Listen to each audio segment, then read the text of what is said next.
So in my last video, I spoke about the two babies that froze to death in the van with their mom and grandma from hypothermia. A lot of y'all went on to say, Chevy, some topics you just shouldn't touch. Chevy, you're judgmental. I don't like what you're saying. Okay, that's fine. So in this video, I'm going to pleasantly explain the difference between making a judgment, rightfully so, and being judgmental. To start with the famous Bible quote that all of you guys love to use only when it's convenient for yourself. Thou shalt not judge, and don't judge others because you'll be judged right back. And I'm not a super religious person, so I'm not going to get up here and pretend to quote scriptures from the Bible. However, I believe somewhere in the Bible, in the John section, it said, do not judge according to appearance, judge with righteous judgment. And so to me, it just simply means, yeah, sure, do not put yourself over someone else and judge someone else, because you will be judged as well. But I find it funny that I feel like we all judge when it's convenient for ourselves. Fellas, when you guys see a man that happens to like men, y'all pass a lot of judgment collectively on that topic alone. Y'all are very judgmental to the community of people who seem to like the same sex, especially when it's about men liking men. Y'all judge very harshly about Dwayne Wade's son, that situation. The world judges very harshly on that situation, but I guess that's a time where it's beneficial, right? How about the women who are by far the most judgmental creatures in the world? We're not even going to talk about if y'all find out that a man that you like happens to like another woman, y'all go and dissect that woman's entire life, from her hair to her job to her kids to her clothes to where she stay to what y'all literally pass judgment on almost everything the woman does. Safe to say that we're all pretty much judgmental when it's convenient for us or when we feel like we can put our 2 cents in on the situation. Now let's fast forward to the video. You guys said, well, Chevy, that's a touchy subject. You know, I don't think you should really touch on that. It's sensitive, in which I understand that. However, my video was not made to tear the mother down. My video was strictly made to place accountability amongst all three adults. I thought it was quite funny the same people who are calling me judgmental made very harsh judgments against the father and gave every reason as to why it was his fault. He should have did this. He should have did that. He's a deadbeat. What kind of father does this? What kind of father does that? Y'all had everything to say about the father. But when I stepped in to make a video to place accountability amongst the mother and the grandmother, mind you, I came in with facts. All I stated was, I thought it was kind of funny that the mother said, when I went to wake my son up for school, he wasn't breathing. But it says that the call came in at 12 p.m. Are we waking our children up at noon for school? I don't see where that's being judgmental. That's making a righteous judgment based off facts that was provided to the public. Secondly, they got a second phone call at 12:47 p.m. stating that the other child was not breathing, that was then brought into the hospital with supposedly no socks, a pamper, and a t-shirt, which was a 2-year-old little girl.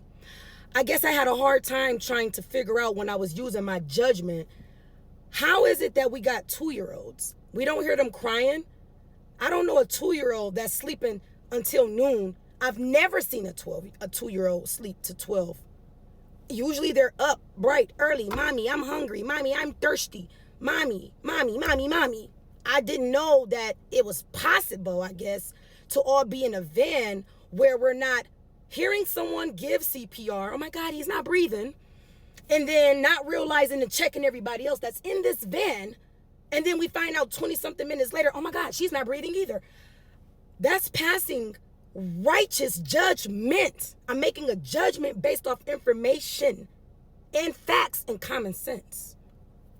And so, ladies, of course you guys are the ones that's going to give me the most backlash. Why is it that it's okay for y'all to disrespect, down talk, judge, and completely dog the father out for what he shoulda, coulda, would have done? But when I came out to point out specific facts, that the fact of the matter is the children was in her possession. They was not in the father's possession. So in her possession, she went wrong in quite a few ways. That's not being judgmental. That is making a judgment based off of a fact that we were presented with. Nothing I spoke on was opinion based.